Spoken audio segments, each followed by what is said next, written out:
Punch is the earliest form of cocktail, and due to the similarity in ingredients, many cite the punch as being the sour's predecessor, and by extension, also of Collins's, Fixer's, Daisy's, Coolers and Cobblers, what drinks historian David Wondrich calls the children of punch, or lesser punchers.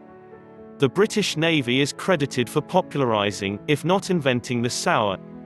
Rum was readily available around the Caribbean, and unlike beer, didn't go off during long voyages, so rum became the official libation of the British Navy.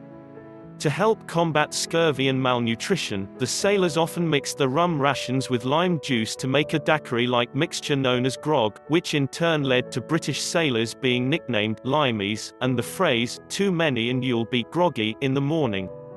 Sailors brought punches and grogs ashore, and punch houses were first established in London in the 1600s.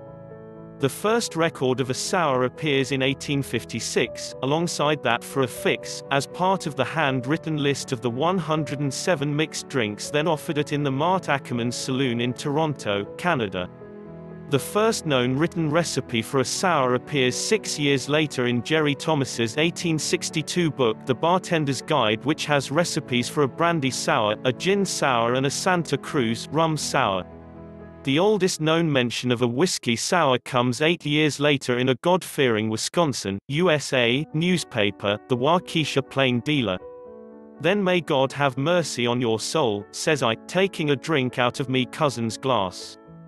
"Amen," says the Methodist, as he ordered another whiskey sour. The way the whiskey sour is mentioned in this 1870 newspaper shows that its popularity is such that it needs no explanation. As David Wondrich writes in Imbibe, from roughly the 1860s to the 1960s, the sour, and particularly its whiskey incarnation, was one of the cardinal points of American drinking.